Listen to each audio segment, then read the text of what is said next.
I'm wondering, and what about your password of 20 characters with numbers and special characters? Maybe you have the latest antivirus and you think that's enough. All this is no longer important, because 2026 just looked at us, and hackers are already depriving people of money and reputation. This will not be another video for dummies with tips. Don't use password 123. This is my real extract from the real practice of pentest. I will show you the real attack chains that are used every day to hack into corporate networks and personal accounts. And most importantly, I will show how the same techniques can and should be applied in professional pentesting and bug bounty. But first, a warning from me personally. All you'll see here is a 100% sanctioned pentest and ethical hacking. I'm not calling for hacking anyone in real life. All the techniques that I will show here are used exclusively within the framework of legal work, pentest by contract with the client, bug bounty programs, and red teaming with written permission. Let's go. I will start, perhaps, with the most massive and, oddly enough, the most underrated method, buying accounts. Maybe you don't know,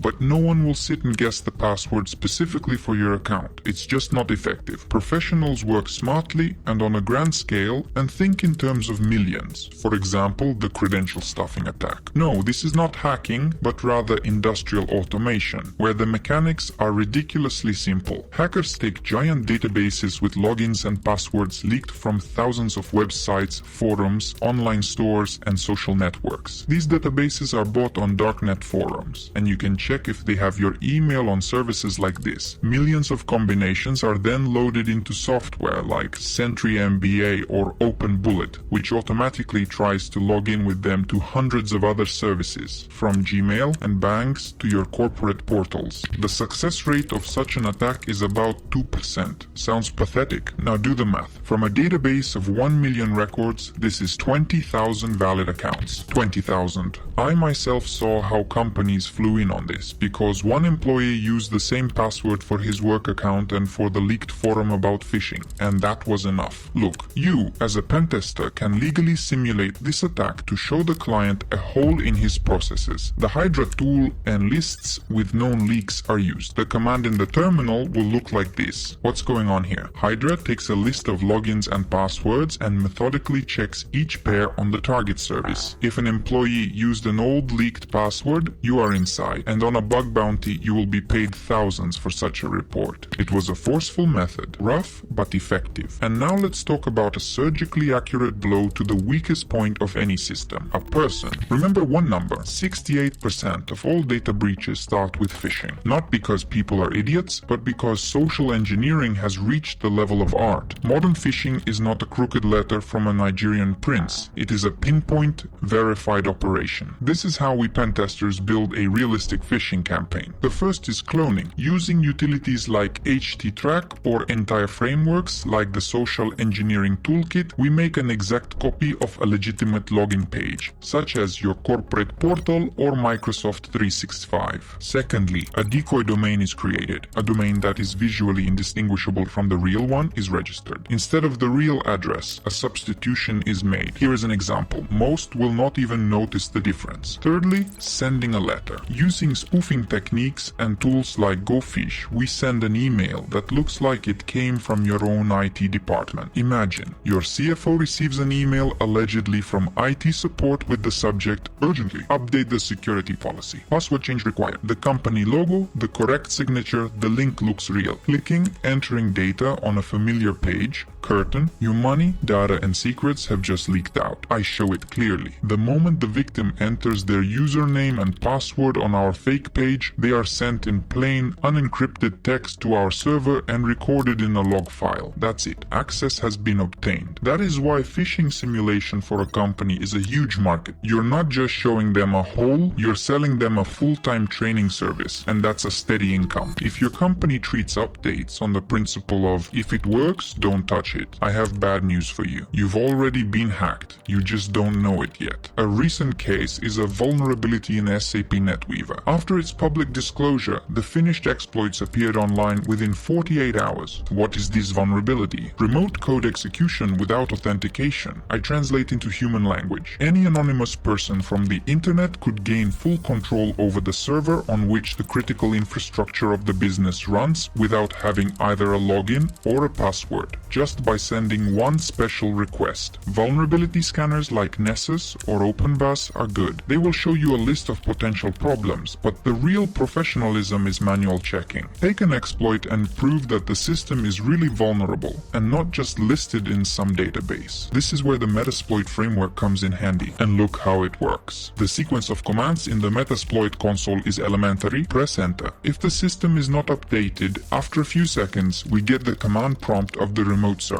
Complete control. Understanding CV operation is the foundation of pentest testing. Companies today are ready to pay a lot of money for the fact that you found such a hole before the attackers did. It is for such fines that the largest sums are paid on bug bounty programs. You may not know, but security algorithms are getting smarter every day. If you don't want your accounts to be banned in 5 minutes, check out our academy. The Pentest Road course is a database of anonymity and bypassing detection systems. This is a practice after which you will stop working blindly. Save yourself weeks of tests. The link will be in the description under the video. But it is one thing to find a vulnerability on a business card site, and another to get it on critical infrastructure. This is aerobatics, but sometimes you don't need $1 million exploit to autopsy you. Just want to connect to free Wi-Fi in a cafe.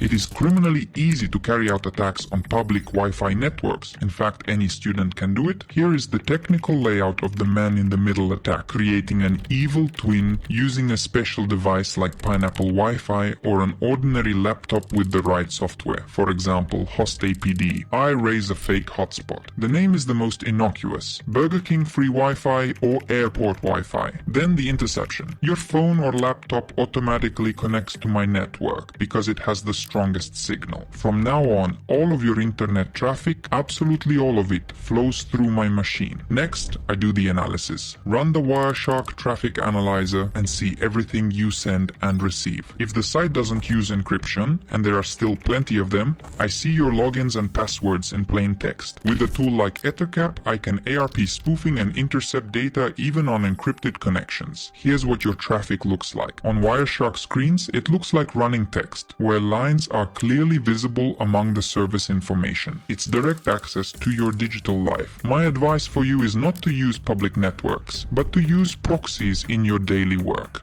Again, using the link in the description, my promo code Franklin and a profitable cashback on your deposit will be waiting for you. As you can see, real hacks are methodical, cold work on exploiting vulnerabilities, both in the program code and in the main processor of any company, the human brain. Each of the methods shown in this video is a ready-made scenario for attack and defense. I have 5 more methods. I will talk about them in the next video. Like and subscribe so you don't miss our next video.